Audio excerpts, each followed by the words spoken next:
ഹമാസിന് പുതിയ മേധാവി.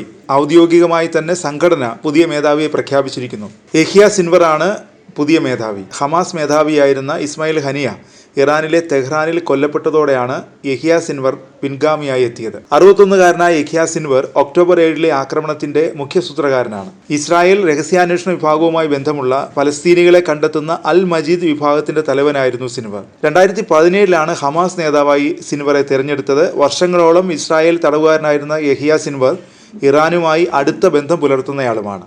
ഹമാസ് നേതാക്കളിലെ ഏറ്റവും ക്രൂരമുഖമായാണ് സിൻവറെ കാണുന്നത്.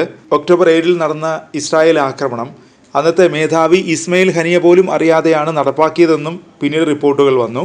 ആക്രമണത്തിൽ പിടികൂടിയ ബന്ദികളോട് വളരെ ക്രൂരമായാണ് പെരുമാറിയതെന്ന് അന്ന് ഇസ്രായേൽ ആരോപിച്ചിരുന്നു.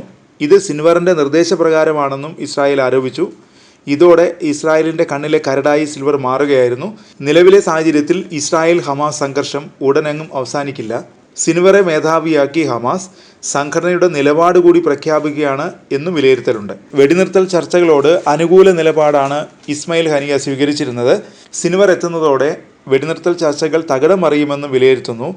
നേരത്തെ നടന്ന വെടിനിർത്തൽ ചർച്ചകളിലും ഹമാസ് നിലപാടുകളിൽ ഒട്ടും വിട്ടുവീഴ്ച ചെയ്യാൻ സിൻവർ തയ്യാറായിരുന്നില്ല. അങ്ങനെയുള്ള ഒരാൾ സംഘടനയുടെ തലപ്പത്ത് വരുമ്പോൾ എന്ത് സംഭവിക്കുമെന്ന് ഊഹിക്കാവുന്നതേ ഉള്ളൂ. അതുതന്നെയാണ് ഇസ്രായേൽ ഹമാസ് യുദ്ധത്തെ കൂടുതൽ സങ്കീർണമാക്കുന്നതും. പുതിയ സംഭവവികാസങ്ങളെ ലോകരാഷ്ട്രങ്ങൾ ഏറെ ആശങ്കയോടെയാണ് കാണുന്നതും. യഹ്യ സിൻവറിൻ്റെ സ്ഥാനാരോഹണത്തിന് പിന്നാലെ ഇസ്രായേലിൻ്റെ പ്രതികരണം കൂടി വന്നത് പശ്ചിമേഷ്യയിൽ വീണ്ടും ആശങ്ക പടർത്തിയിരിക്കുകയാണ്. ഹമാസ് എന്ന ഭീകര സംഘടനയെ ഭൂമിയിൽ നിന്ന് എത്രയും വേഗം തുടച്ചു നീക്കുന്നതിന് ഒരു കാരണം കൂടിയായി എന്നാണ് യഹ്യയുടെ സ്ഥാനാരോഹണത്തിൽ ഇസ്രായേൽ വിദേശകാര്യമന്ത്രി ഇസ്രായേൽ കാറ്റ്സ് പ്രതികരിച്ചത്. യഹ്യ സിൻവറെ ഇല്ലാതാക്കുമെന്നും കാറ്റ്സ് സമൂഹമാധ്യമങ്ങളിൽ പങ്കുവച്ച കുറിപ്പിൽ പറയുന്നു. സിൻവർ ഇസ്രായേൽ ഹിറ്റ് ലിസ്റ്റിൽ 1-ാം നമ്പറുകാരനാണ്. ഹനിയ കൊല്ലപ്പെട്ട് ഒരാഴ്ച തികയും മുമ്പാണ് പുതിയ നേതാവ് സ്ഥാനമേൽക്കുന്നത്. 23 വർഷത്തോളം ഇസ്രായേലിൻ്റെ തടങ്കലിലായിരുന്നു സിൻവർ. 2011 ഹമാസ് ബന്ദിയാക്കിയ ഫ്രഞ്ച് ഇസ്രായേൽ സൈനികൻ ഗിലാദ് ഷാലിറ്റിനെ മോചിപ്പിക്കുന്നതിന് പകരമായി സിൻവറെ വിട്ടയക്കുകയായിരുന്നു.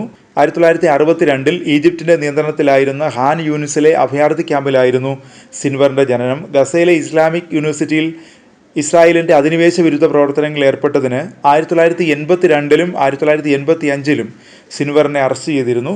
പിന്നീട് ഹമാസ് രൂപീകരിച്ചതോടെ സംഘടനയുടെ ഭാഗമായ സിൻവർ 1988 വീണ്ടും അറസ്റ്റ് ചെയ്യപ്പെടുകയും 4 വർഷം ജീവപര്യന്തം ശിക്ഷിക്കപ്പെടുകയുമായിരുന്നു.